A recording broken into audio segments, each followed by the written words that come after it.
प्रति मंगलवार की तरह इस मंगलवार भी एसडीएम ऑफिस में जनसुनवाई लगाई गई, जिसमें कुल 9 आवेदन आए हैं और इन आवेदनों के माध्यम से लोगों ने न्याय की गुहार लगाई, जिस पर एसडीएम के द्वारा संबंधित विभागों में भेजकर तत्काल कार्रवाई के आदेश प्रदान किया गया।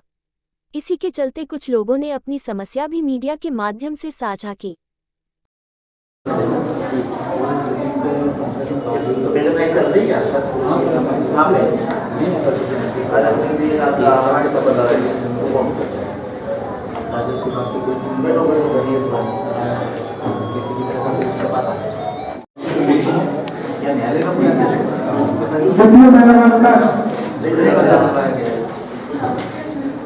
बोलो कि बस स्टैंड चालू नहीं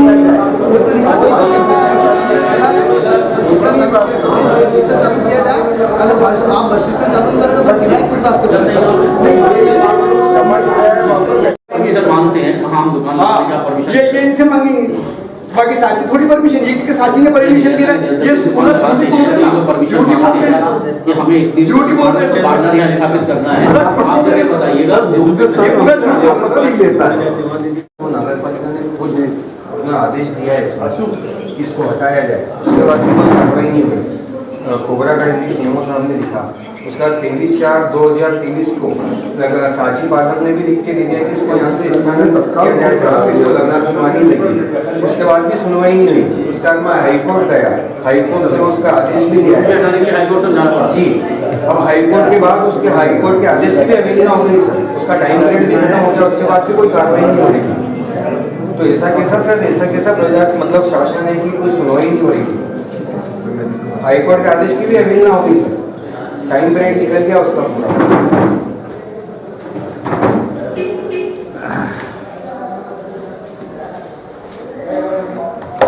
मतलब उच्च न्यायालय के आदेश की भी कोई वैल्यू नहीं है अगर इस तरीके से माना जाए। बहुत वैल्यू है, कंटेम्प्ट लगता है हम लोगों पे। तो सर ये टाइम निकल गया सर।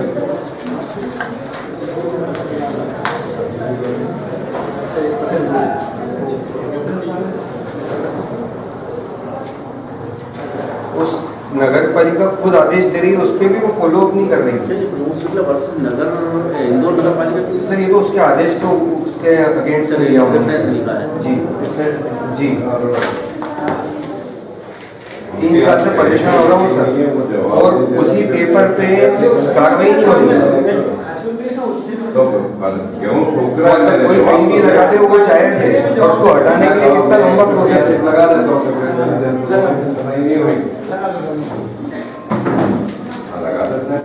वो तो नाबालिग है बेचारा बच्चा, उससे तो मैं लूंगा नहीं।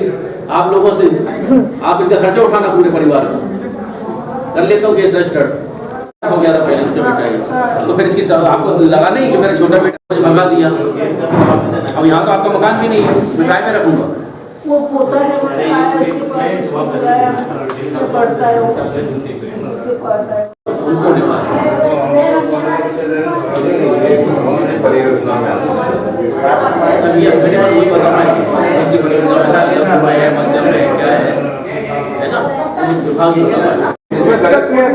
आपकी जानकारी मांगे, आपको करवाना चाहिए। हाँ, आपको निराकरण करवाना चाहिए सर, आपके हाथ में सब शासन को तो पालन करना आपका काम है। वो कितना झूठ बोलते हैं सर आपके सामने। नहीं, 1 मिनट चोपड़ा जी, ये आपका चौथा स्टेटमेंट सुना है। पिछली जनसुनवाई में आपने बोला कि आपको जेल भेज देना चाहिए। आज क्या झूठ बोल रहे हैं, क्या झूठ बोल रहे हैं आप इस तरीके से सार्वजनिक रूप से व्यक्तिगत बात नहीं कर सकते। मैं बताता हूँ क्या, ये अच्छा नहीं लगेगा मुझे। ये चौथे करूंगा तो मुझे बोलना मैं बताता हूँ क्या झूठ बोल, मैं कभी भी नहीं बोला। आप झूठ बोलोगे तो हम बोलेंगे आप झूठ बोल रहे हैं। आप इस तरीके से पब्लिकली पर्सनली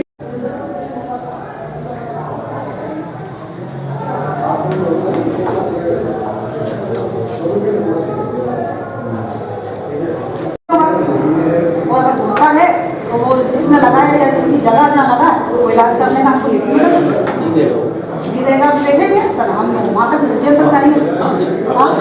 हमारा नाम देना ठीक है। रेडिएशन के लिए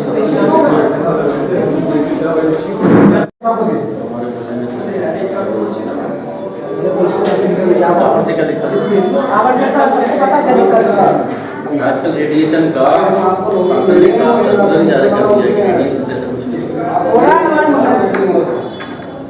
तेरे जैसे 16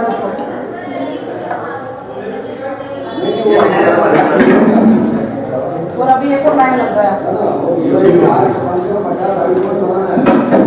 हम तो ये चाहते हैं कि वो जिसके यहाँ लगा है वो जिसको पैरेलल लगा है उसका इलाज करा।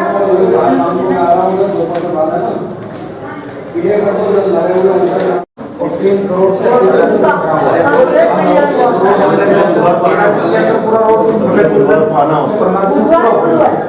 जिनका पुलिस वेरिफिकेशन भी होना चाहिए कि कहाँ के लोग काम तो 16 का रिकॉर्ड मिसिंग बता रहे हैं। 16 में तो वो बोल रहा ना कि हमने नागदम में हाँ देखो सर वो नागदम दर्ज किया उसमें से कहाँ याद है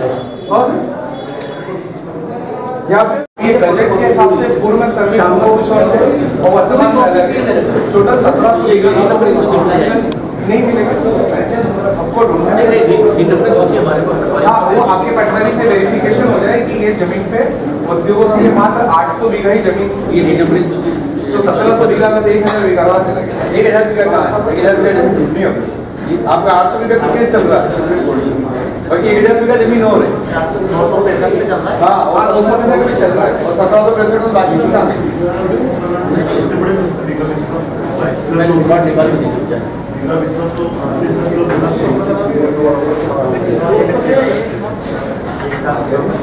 ये कहाँ से निकले दोनों गजट नोटिफिकेशन लगे वो जमीन चूंकि विवादित है उसका प्रकरण चल रहा है अतिक्रमण का माननीय तहसीलदार महोदय गया जब तक किसी प्रकरण का निराकरण ना हो वो माननीय न्यायालय की अवमानना कहलाती क्योंकि चूंकि वो किसकी अनुमति से उन्होंने वो जमीन शासकीय भूमि पर वो कमेंट करा रहे हैं 1 करोड़ रुपए की धनराशि का उन्होंने उस पर टोटल अनुमानित खर्चा बताया जिसके अंदर खुलेआम बिक्री हुई खुलेआम खरीदी हुई और ऑन स्पॉट फिक्सिंग और मनी लॉन्ड्रिंग क्योंकि आपको पैसे का तो पूरा दिखाना पड़ेगा कि धन शोधन कहाँ से हुआ वो पैसा कहाँ से आया कैसे गया किसके ग्राउंड में नहीं करा रहे ये सही किसी के ग्राउंड में करा रहा है किसी का स्कूल ग्राउंड है हाँ वहाँ पे खेल ग्राउंड है सर और उसका प्रकरण इधर चल रहा है सर आपके आदेश से इधर प्रकरण चल रहा है ना तहसीलदार साहब के यहाँ और चूंकि वो किसकी अनुमति इतना बड़ा आयोजन हाँ इसके अंदर मनी लॉन्ड्रिंग है सर क्योंकि देखिए 1 भी रुपया अगर अघोषित आय आती है किसी आयोजन को लेकर के जहाँ 20 लाख रुपए का इनाम ही आप दे रहे हैं मतलब 20 लाख रुपए का तो सिर्फ इनाम जा रहा है तो वो किस पर्पज से आयोजक सर वो एक एनजीओ है और एनजीओ को चैरिटेबल काम करना चाहिए तो एनजीओ इतना बड़ा 1 करोड़ रुपए का टूर्नामेंट इस शहर में करा रहा है हम क्रिकेट प्रेमी है क्रिकेट के खिलाफ नहीं कह रहे लेकिन इतनी बड़ी धनराशि इतने सारे आवेदन आ रहे हैं इतनी बड़ी धनराशि का आखिर वो कहीं से सोर्स ऑफ इनकम तो होगा ही होगा कि किस तरीके से उन्होंने इतनी बड़ी धनराशि आहरित करी और उपयोग कर रहे हैं विषय स्कूल परिसर में आयोजन हो रहा है क्रिकेट टूर्नामेंट 31 दिसंबर से। इस टूर्नामेंट में पूरे छत्तीसगढ़ और राजस्थान से टीमें आ रही है। इसको लेकर बहुत बड़ी फंडिंग की जा रही है। इसके अंदर पूरे ये ऑनलाइन गेम का क्रिकेट सट्टा चलता है उसी उद्देश्य को लेकर पूरा टूर्नामेंट कराया जा रहा है और इसके अंदर न तो अनुमति ली गई टूर्नामेंट की जबकि उस जमीन का विवाद चल रहा है न्यायालय में सुप्रीम कोर्ट में मामला चल रहा है उस जमीन का अभी विवादित जमीन है और उस पर प्रशासन ने कैसे अनुमति दी यहाँ तक कि उन्होंने प्रशासन से अनुमति भी नहीं ली है और पुलिस ने भी जो क्रिकेट खिलाड़ी आ रहे हैं लगभग 800 खिलाड़ी आ रहे हैं उनके सफर किसी वेरिफिकेशन भी नहीं करा है और शहर में 6-7-8 दिन रुकेंगे कल से कोई घटना होती है इसकी जवाबदारी कौन लगा और अभी 2 महीने बाद मार्च में एग्जाम बोर्ड एग्जाम है 10th और 12th की और इससे वो स्कूल में टूर्नामेंट कराया जा रहा है उससे बच्चों को पढ़ाई भी असर करेगा और शहर की फिजाई बिगड़ सकती है क्योंकि उसके अंदर ऐसे लोग आ रहे हैं जिनके खिलाफ कोई आपराधिक प्रकरण दर्ज है और वो आयोजन कराने वाले भी उस स्कूल लोग ऐसे जिनके खिलाफ प्रकरण दर्ज है पहले पुलिस उनको सबकी जाँच करे उसके बाद में भी टूर्नामेंट कराया जाए हमारा ये कहना है। हमने पूर्व में भी जब टावर लगा था नारायण मांगली परिसर में हमने पूर्व में भी आपत्ति दर्ज करी थी लेकिन यहाँ कोई सुनवाई नहीं हुई थी हमारी। हम ये चाह रहे हैं कि उसे बताने की जरूरत नहीं है कि टावर लगने से क्या प्रॉब्लम होती है। हर आज के समय में पूरी जनता जानती है कि टावर से क्या होता है लेकिन अभी फिलहाल में एक टावर और लग गया है तो कायदे से तो कि रहवासी क्षेत्र में नहीं लगना चाहिए ये लेकिन लग गया। इससे पैरालिसिस आ रहा है अभी जो हमारे साथ में गुड़िया उसकी दादी शांत हो गई अभी पैरालिसिस से ही शांत हुई उसकी दादी। तो हम ये चाह रहे हैं कि जिसके यहाँ लगा है या तो वो जिसको भी पैरालिसिस है उसका इलाज कराए या जिसका टावर है वो कराए। हमको लिखित में चाहिए उससे कि इतने एरिया में जिसको भी पैरालिसिस आता है वो इलाज कराने की जवाबदारी ले लें। बेटा अपना 13 लाख में बोले मैं रखूँगा तुम्हारे के पास तुम्हारे को रखूँगा 3 लाख में तो उसका मकान छुड़ाया 7 लाख में उसके ऊपर बनाया हमने रहने के लिए। अब परसों के दिन झगड़ा करता तो निकालो छोरी आई थी दादा तेरे को मालूम है ये साथ में बोले निकलो मेरे घर में से क्या